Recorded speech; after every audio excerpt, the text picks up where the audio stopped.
అది ఒక్కసారిగా ఈ నీరు తన యొక్క గమ్యాన్ని మార్చుకొని, దిశను మార్చుకొని కొండ చర్యల మీద పడితే, ఆ కొండ చర్యలు అవన్నీ కలిపి ఊళ్ళ మీద, ఇది త్రిశూల్ బజార్, ఈ త్రిశూల్ బజార్ మీదకు ఒక్కసారిగా వచ్చేయడంతో ప్రజలందరూ కూడా భయపడిపోయారు. అది వస్తుంది అంటే వచ్చిన తర్వాత ఎఫెక్ట్ తర్వాత సంగతి, కానీ ఆ యొక్క భయంకరమైనటువంటి జాంకారం ఏదైతే ఉందో, ఆ జాంకారం, ఆ సౌండ్కే సగం మంది హార్ట్ అటాక్తో చనిపోయారంట. అంటే అప్పటికే వాళ్ళు సగానికి సగం నీరుగా అయిపోయారు.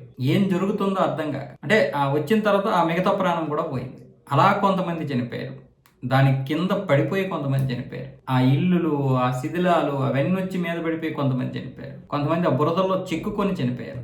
500 మంది అంటున్నారు, కానీ అది 750 మంది కంటే ఎక్కువగానే ఆ సంఖ్య ఉంటుంది. దాదాపు 2000 మంది గల్లంత అయిపోయారు. మన దేశానికి చెందినటువంటి వారు 300 మంది గల్లంత అయిపోతే, అందులో మన తమిళ వాళ్ళే 290 మంది ఉన్నారు. ఆ 290లో 80 మంది ఈసా ఫౌండేషన్లో ఉన్నటువంటి వారే ఉన్నారు, ఈసా ఫౌండేషన్కి చెందినటువంటి వారు. ఎంత దారుణం! మనిషి జీవితం ఎంత చిన్నది.